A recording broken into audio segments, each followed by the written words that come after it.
Well, thank you guys for joining. So this panel, and we'll have up the whole time, is measuring the enterprise ROI of employee wellness. We're not going to go through deep introductions because we're going to save more of the time of the conversation to actually go through, but I'll just read off each name so you can have a little sense of where people are from. So we have along here Brandon Peel, marketing evangelist of Imperative, Craig Foreman, senior people scientist at Culture Amp, Gordon Tobin, Director of Enterprise Sales at Headspace, and then Tamara Eccles, I said that right, Chief Human Resource Officer at XCOM. And then I'm Alina Markley. I'll be leading the panel. I work for Sequoia Consulting Group. So we'll go ahead and get started. We are going to leave 10 minutes at the end for questions, so feel free to take down some notes as you're going, and either we'll answer a question or get to it at the end. So. Cool. All right, we'll get started. So one of the things I wanted to do that seems a little obvious, but is actually just define what is wellness and culture as we kind of will be talking about it through this session. So there's been a lot of talk on, what our company is trying to do as it relates to employee wellness and well-being. How does that have an impact of culture? So the first question I wanted to start with was maybe a quick lightning round to help clear up what exactly are we talking about when we use these terms, wellness and culture? And then I think more specifically, how are you seeing wellness play a role in the culture of the company, and likewise culture play a role in the wellness initiatives that a company does? Do you want to start? Yeah. So shortest definition is, at least the way I hold it, is the whole person, where their mind, body, and purpose are online. And they have a culture and a company that supports them in being fully actualized there at work. I think there's a misnomer about wellness and health for employees when we think about culture in an organization. I agree that it's about bringing your whole self, but I think it's a lot bigger than that. I really think it's about how do you perform and how do you produce and how are you effective in your role and in the organization as a whole. And I think for employees, that's around connecting. And if we have employees that are truly connected to the vision and the mission of the organization, then they can really bring their whole selves to their organizations. But it's really about how do they perform and how are they productive. And for a lot of folks, that's around how do they connect with the values of the company, how do they connect with the leadership team, and how do they connect with some of the behaviors in the organization that align with themselves. Right. So thinking about this from a high-level definition perspective, when I think about wellness, at least in my world, I think about the programs that organizations are involved in really to help with creating the environments where people can really thrive. So, and that could be mentally, physically, and even these days, possibly spiritually, right? And emotionally. Emotionally. But culture is something I think even more about, and we do a lot of work around maybe measuring wellness and how people feel about it. But culture, I'll just share two definitions.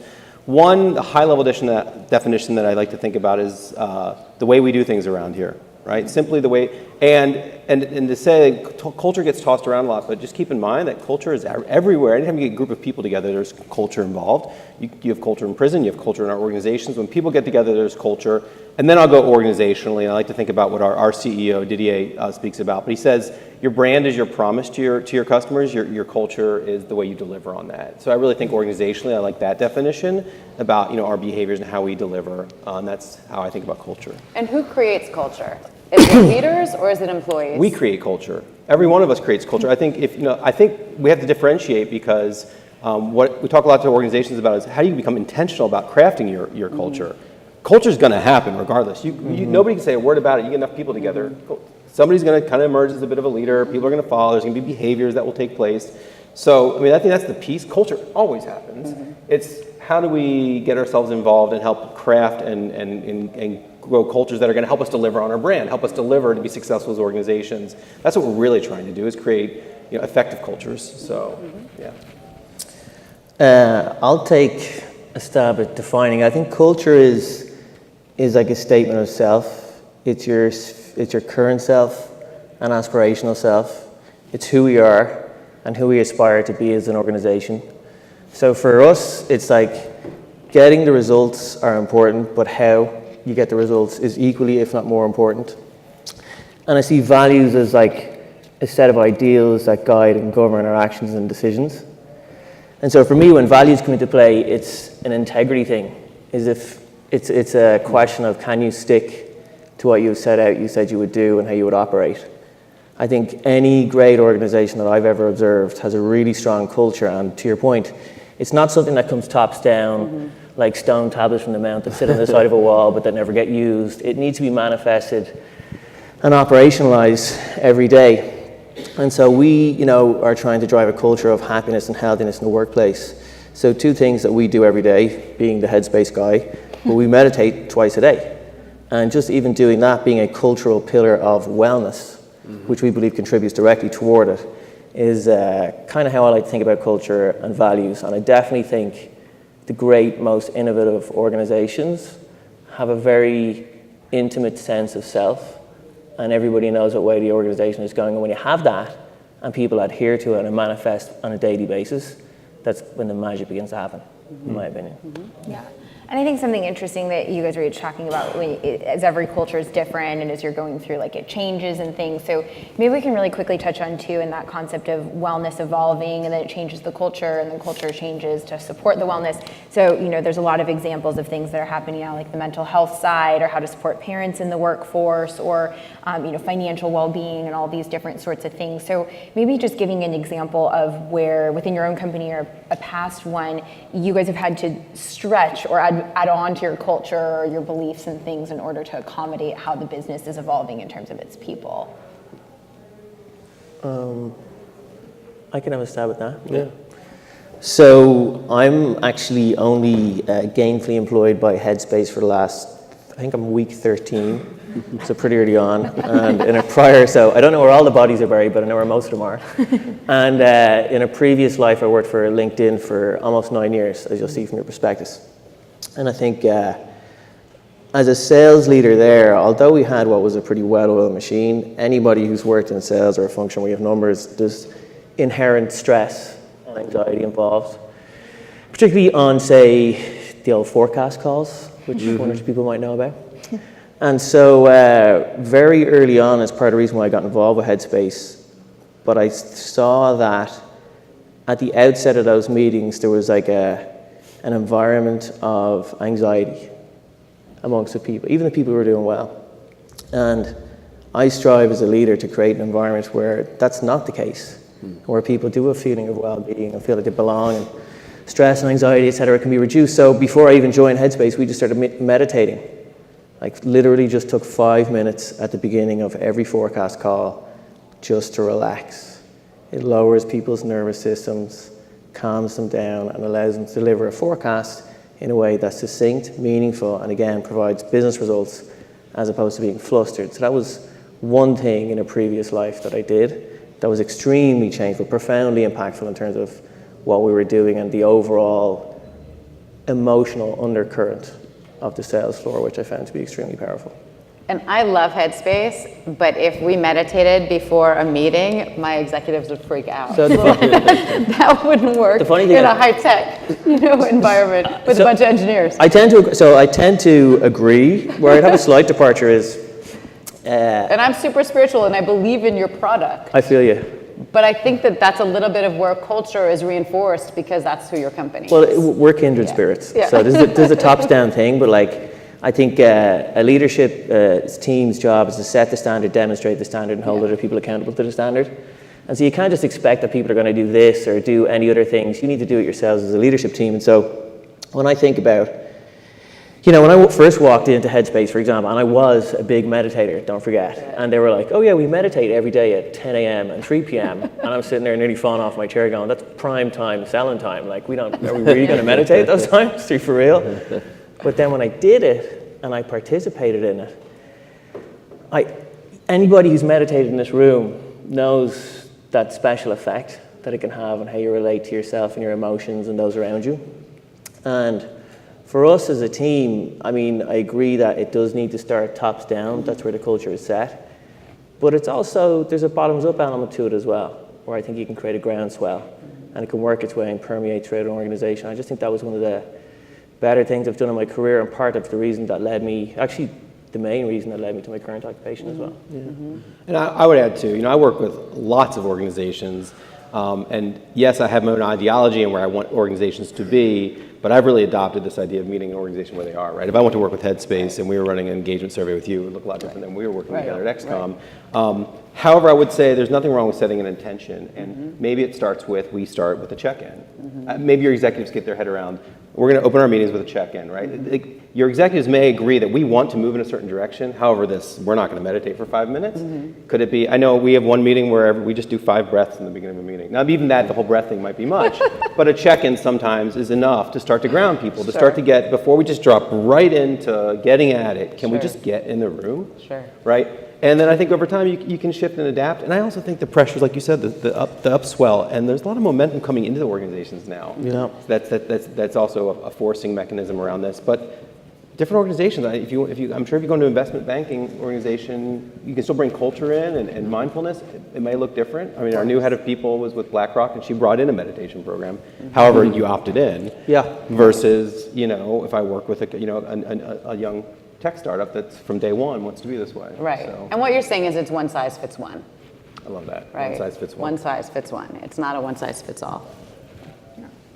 Yeah, and so I think along with that, it's with even your point, it's getting that buy-in of how do you actually get people to want to do meditation in the beginning, or how do you get them to want to invest in employee wellness? So kind of even in the theme of this panel and the topic that we were given and discussed is, so with ROI, so that return on investment of doing a wellness program at your company, how do you both sell that, and then how do you also create it and understand it and measure it? And there's so much that goes into this topic, so we're going to kind of dive into it a little bit. But I think the first thing I'll pose for you guys is, in your own organizations, does ROI even matter when it comes to certain programs related to wellness, or how exactly are you measuring what you're doing? Because I think I've been to a few sessions and talked with other folks where it's even just understanding, is it shifting to being less about the numbers and more just being about doing the right thing or doing the right thing for your people? So I'd love to get that take for you guys. Yeah, so I'm just going to say, as the practitioner on the panel who has to live with my executives and sell your products to them, which I believe in all 3 of them, by the way. Thank you very much. Of course, and I hope to be a customer. I think it's really important for us as practitioners to really stop and think about, why are we trying to constantly measure the value of what it is that we're doing, or the return on what it is that we're doing. We have to be super careful about that. There are no other parts of our organization, like the finance organization doesn't walk around and saying, let me show you my ROI on why I did this analysis. Let me show you the ROI on this. There are not many other groups in our organizations that walk around trying to demonstrate the value of what it is that they do. So that said, I think that the work that all of you do here, and the work that I want to do within my organization, is all around how do we attract and how do we retain talent. And you help with that. And so if we have a great employment brand, or we can attract talent and retain talent, we get high levels of productivity and performance, done. I'm not going to go through a whole metrics around measuring the ROI of what it is that we do across the organization for employee health. Yeah. Sorry. No, that was great. And I think, to your point earlier, like, a lot of this is really just kind of doing the right thing.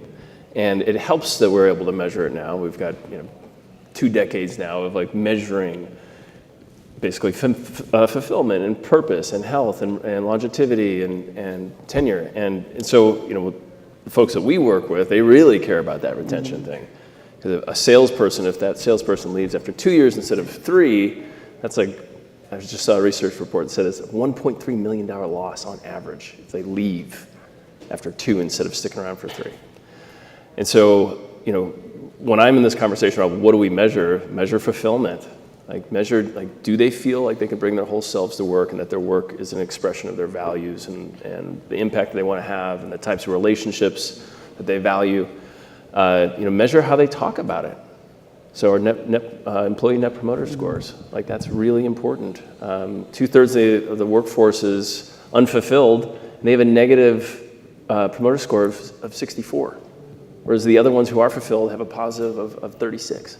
So it's like that stuff matters in terms of attracting the right talent, because if people are saying, oh, it's a great place to work, then all of a sudden you don't have to work so hard to develop and retain people. And customer retention is important too. Yeah. Right? So you have employee retention, but then if you can align that with customer retention scores, that's helpful also. Yeah, absolutely. Yeah. I also think what's going on, our organizations are changing quite a bit. In the last 10 or 15 years, you go back 30 or 40 years, and I like to think of it as... I'm not that old to go back 30 or 40 years. I don't know what you're talking about. But I think about the millennial. I think about like we're moving from kind of our organizations were really built kind of in a left brain world, right? And a lot of the true functions that came up, sales, even marketing really more recently has a seat at the table. At a certain level, they do have metrics, they do have a return. I mean, teams know if sales aren't doing well, right? And what we're going to do about that. I think what's happening, and I'm not advocating for this hardcore ROI, but what I think is we're finally seeing this upswing in kind of the right brain approach in our organizations around wellness, around engagement, around culture. We're talking about this. How do we quantify these things? They're very hard. We need metrics. But I think when we fixate on the outcomes is the challenge, right? We need some guide marks. We need to know what we're doing or where we're putting our resources, right? So you run a big survey, but which of those things are the biggest drivers of engagement? If we know it's leadership and communication, at least we'll put our efforts there. But what we try to stay away from is the fixation on the outcomes. We're measuring our leaders, and they need to get a 2-point gain on their engagement survey. Because then what you get in the book called Prime to Perform, this thing called Cobra Farms, but you get these derivative. People do certain behaviors to get the outcome versus what we're talking about here is how do we drive a really healthy organization with good data and good insights versus it's all about ROI and you just show me the numbers. And we talk a lot about trying to use good data to tell strong stories, right? So connecting the right and the left brain together. The data is the piece that's connecting and talking to our left brain, but the stories, what's happening in our organization, who are these people and what's the impact and how's this impacting our turnover? And tying those two together to tell compelling stories to get your leaders to see it and talking in their language, but to drive change that's going to impact your organization and build a more healthy culture. Yeah, and I think that concept of telling stories is a really interesting point because being someone who has a position within a benefits brokerage firm, like that's who I work for, we often found that this whole concept of wellness was something that lives inside of the HR benefit space, and so everything should be tied to a medical claim. And it gets really hard to prove that, especially when a lot of the workforce now are millennials. Like you're not making an impact on diabetes and these different things. Like you're focused on mental health or parenting or just general stress or any of those physical health issues that are being more preventative. So you're not really going to see a huge impact on that. And rather, I think a lot of it comes into this storytelling side of there's no way to exactly measure that you were able to support someone through their dad that lives 3 states away having a heart attack, or supporting someone through the birth of a child, or supporting someone going through a stressful situation. So I think that storytelling is really interesting, and I'm curious just some of your other thoughts on what are some of those other things you do measure that maybe aren't numerical, like we were talking about, like do they have a friend at work? Do they have some things like that? So yeah, I mean that's the one that is most fulfilling to me, and that's what we talk about a lot in Imperative, is that having deep, intimate relationships at work. I mean that's who we are as a species. And we want to have real talk with real people, and not to have just the abstract of business be our whole relationship. And so, some of my favorite stories are when people cry. Like that happens a lot in our business. People like get connected to who they are, their purpose, their impact, their heartbreak. They see. Like I cried in a training, seeing some. Do you have Kleenex? Yeah, like seeing, like basically seeing a new way to love my dad, and I was like, wow, So like it's those moments where we can truly bring a human economy in the room when we see somebody's humanity, when somebody like owns up to something, confesses, is vulnerable, talks about why they're here, or why they're doing other things in the world, not just at work. I don't have any stories about crying, but one of the things that we did at Qualcomm that I think anyone can do in any organization is a program called 52 Weeks. So there's 52 weeks in a year, and we went out to our different employees and asked, tell me a story about a team, a story about a leader, a story about a new employee, a story about somebody who struggled, a story about a product that worked, a story about a failure. We collected all those stories, and then every week we would send a story a week to each one of our new employees, and that was just via email. Super easy to do. Everyone has stories across your organization. Go collect them. That is part of our role to do that. That went from email to, from 1 week to 52 weeks. Every time a new employee came, we registered every new employee on that email. And one day the CEO came into my office and was like, Tamara, I ran into someone in the elevator and they said, I really liked week 13. What is this? And I said, oh, well, it's these stories that we've collected across the organization.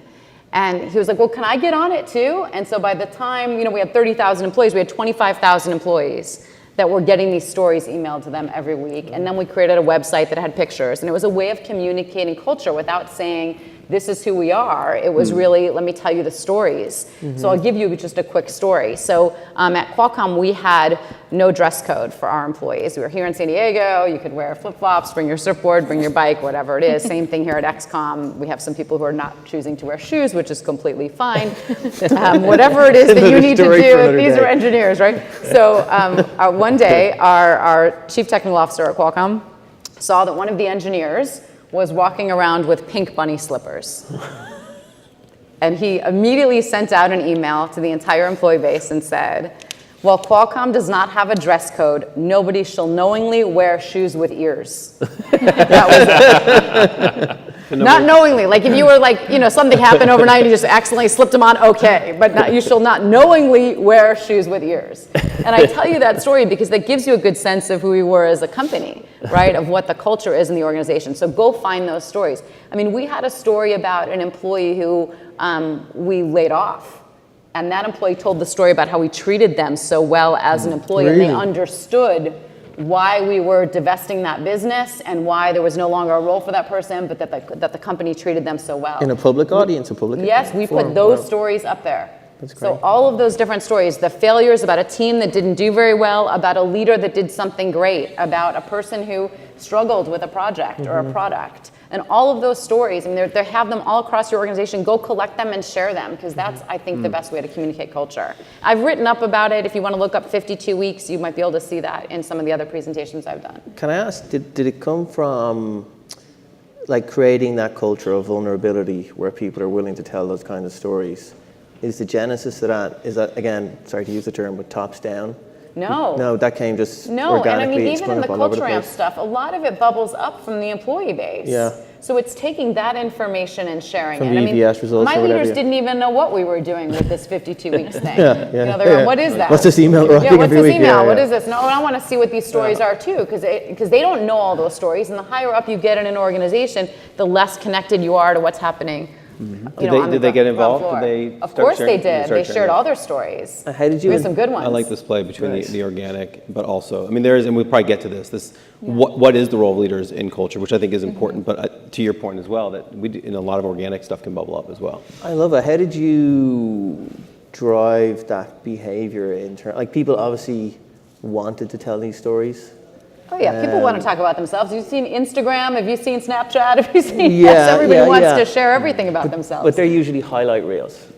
And what I heard you say there, or what I think I heard you say was, they could be stories of like triumphs, Yeah, but they could also be stories of another nature as well. totally. No, I'll tell you a really interesting quick story too. So we had the president of our company he had come into Qualcomm at the time as a head of legal, okay? Head of legal, we're a small company at the time, maybe 700-800 people, and there's a very big lawsuit that's going on with a very big company that I will not name here.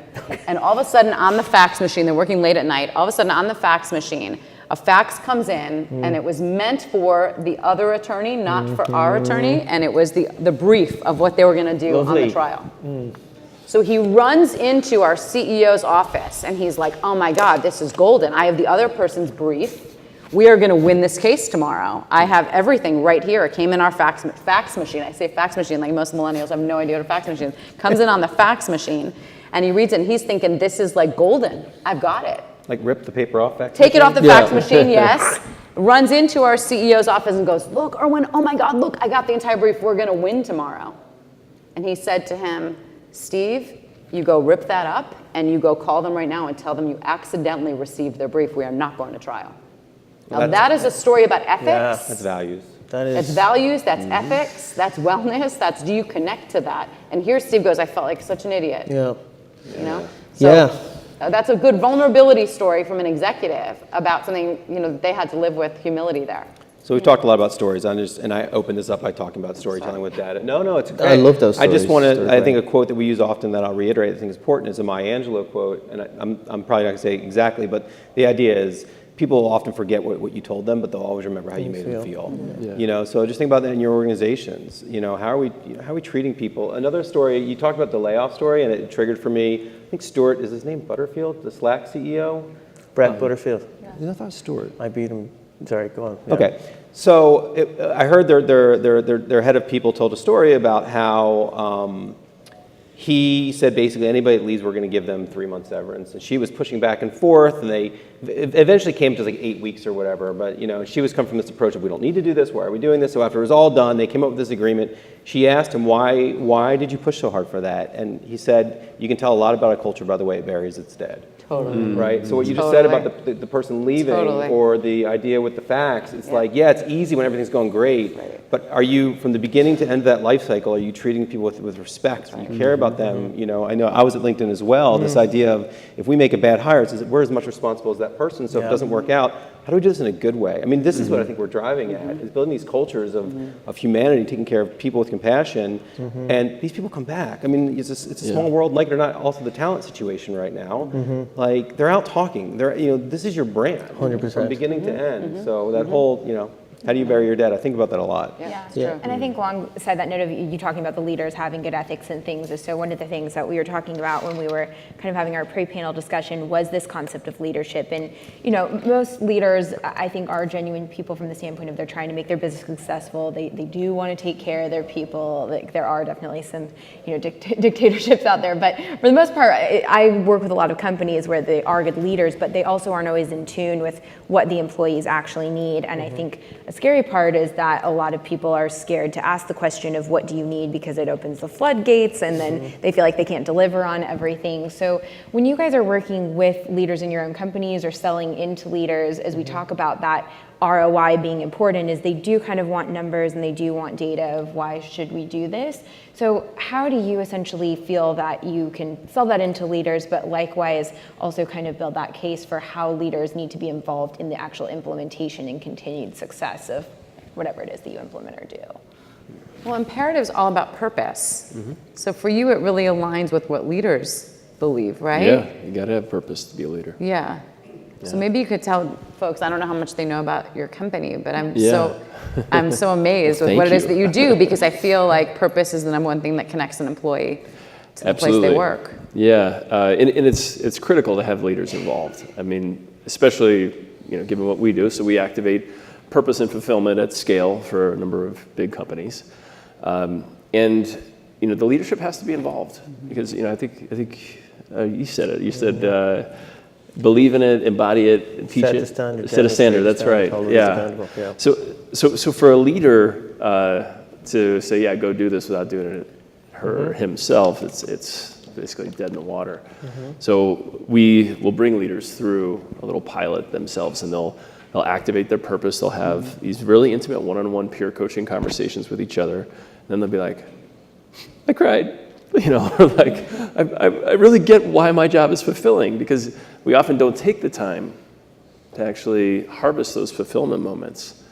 And so in a peer coaching conversation where it's not like a therapist, like there's no hierarchy there, it's just two people being real with each other for 40 minutes.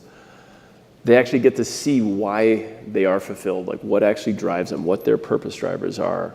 And then they can, start to mark to market and say like, oh, if I really dig these one-on-one conversations, or I really like making this kind of impact, then I can go do that. But to your point, like the leaders have to be like, guys, I just discovered a new planet in the solar system. Like it really has to occur for them that way in order for everyone else to be like, yes, let's change the culture. Let's have a purpose-driven culture. And I think like on the work that you do with surveys, because I did a lot of them, throughout my entire career, you're always trying to link the leader to the results so that you can take action in the business. So that's another piece where you're linking the leader to the results. Linking the leader, and what I was going to say, because what Brandon just spoke about, I'm completely with. I love those moments. But I will also say it goes back to the pragmatic approach, and what I've seen. So I'm on our people science team, so I do a lot of work with our organizations when they run surveys and delivering the results. And with the right sort of tools, I often say it's like the Fitbit analogy, that it's kind of like once you put a Fitbit on, you can act like you're not getting your steps, but when you see it every day, you see the results, behaviors do change. So sometimes with leaders, and I've worked with HR leaders, where it's like, we're trying to get this in, how do we sell this to them? And sometimes it's like, sell the base, let's just get it in. It's amazing what happens when you put the Fitbit on, and you go back the day after a survey closes, not 3 months later, but the day after, and say, well, here's what it is.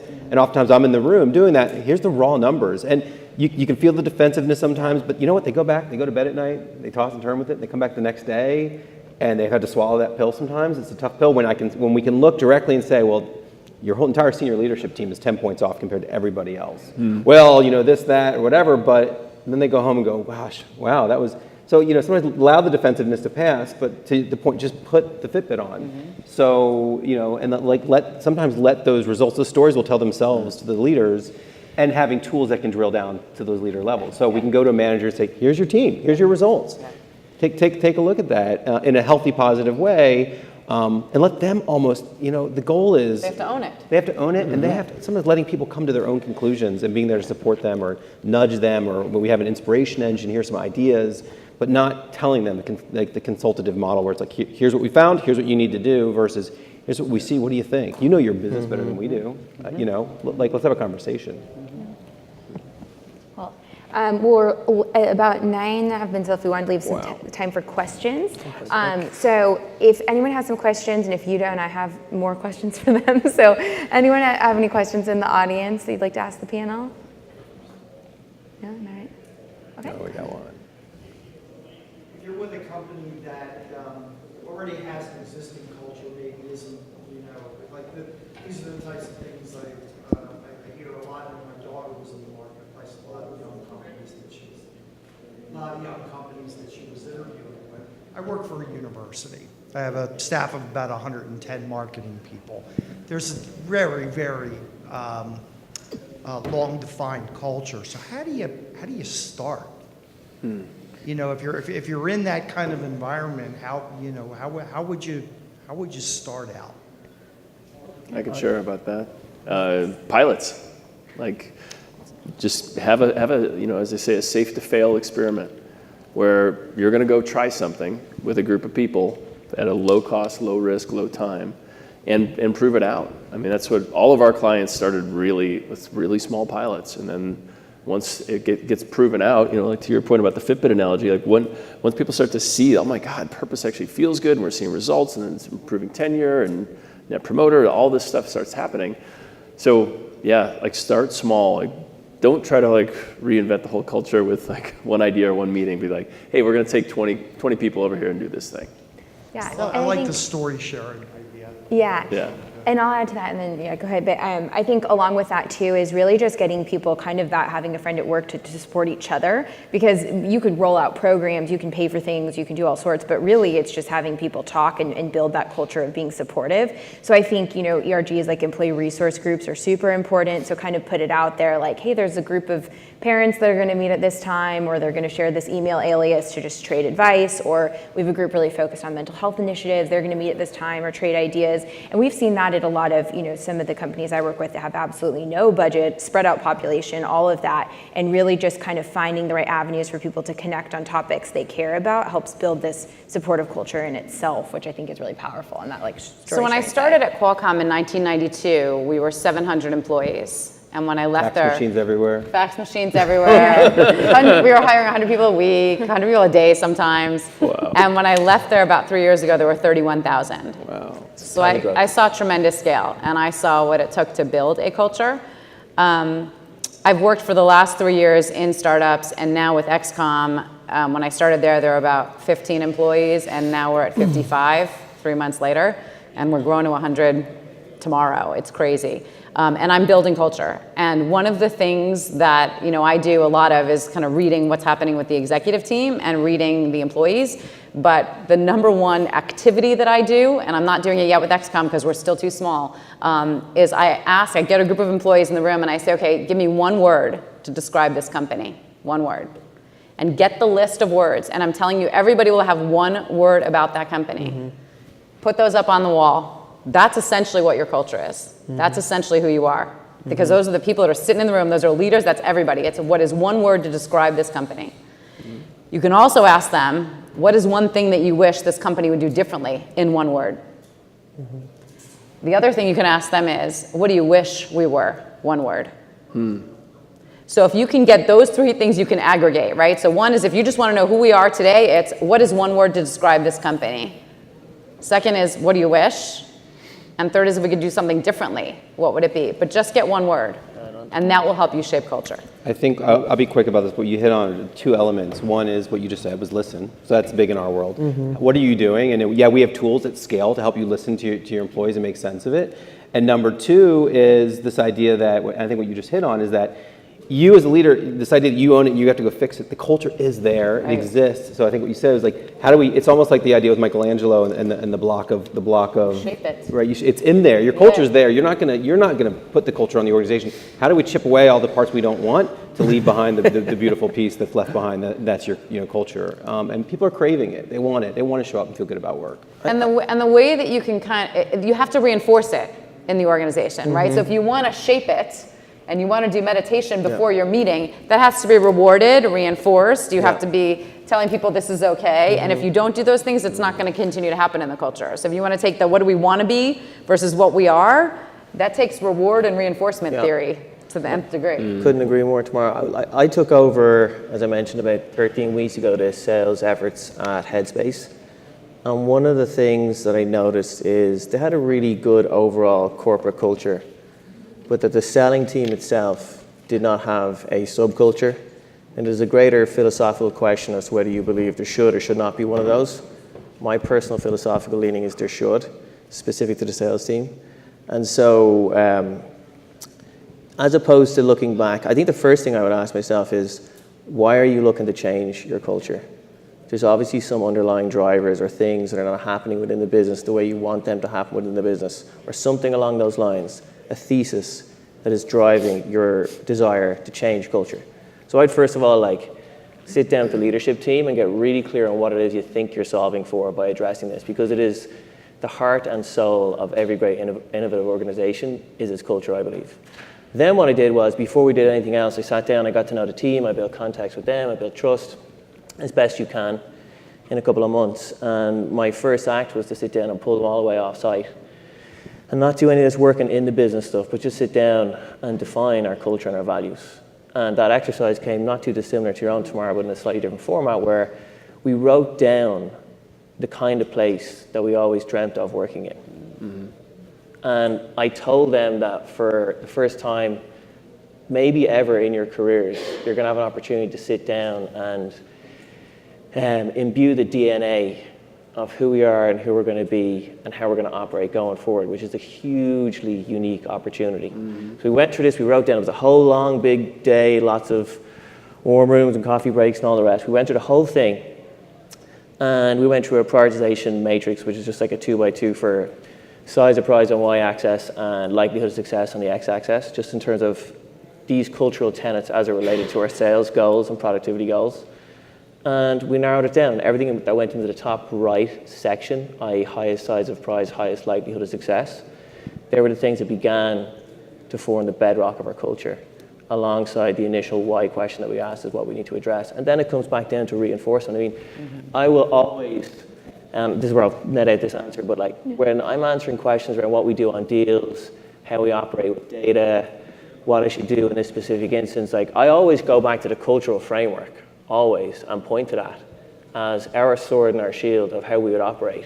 And I also not only reward those who perpetuate and build upon the culture that we're trying to build, but I also see a cultural transgression as big as missing your number as a sales leader. And I think it's really important that people need to understand that.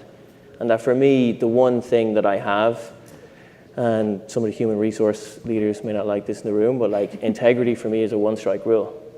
If you are caught in conscious deception, not to say that that's happened before, but that's just a Gordon value that I'm going to take everywhere I go.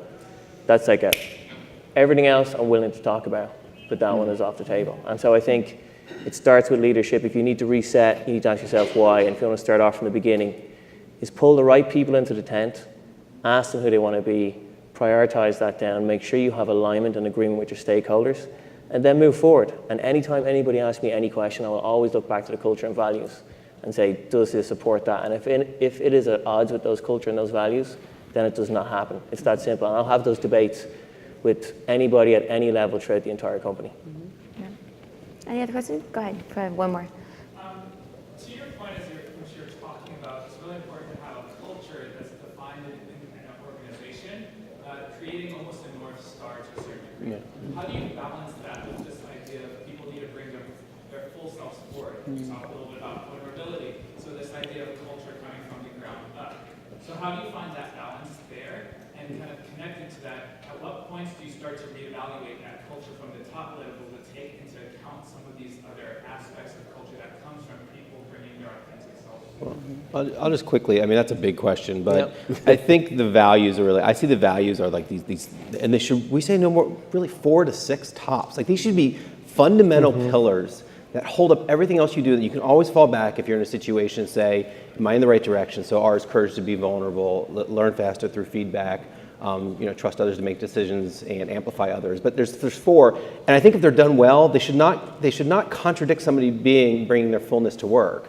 It's a way that we're going to show up and behave a collective agreement, and inside of that framework of these pillars of how we are going to collectively treat each other, and should be signed on to when you join, like, no, these are our values, especially if you have a strong organization. Inside of that framework, this is the glue that helps us work as an organization together. Bring your whole self to work.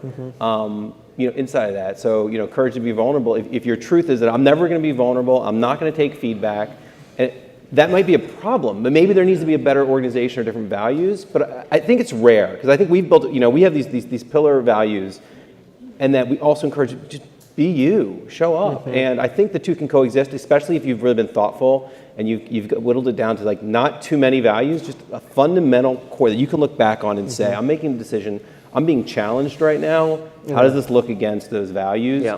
But who you are, how you show up, as long as it's inside of these basic values, bring it. We want it here, at least in our opinion. I think just to bookend that, maybe I heard within your question, and keep me honest here, but is tops down culture versus bottoms up was part of the question, perhaps, was it?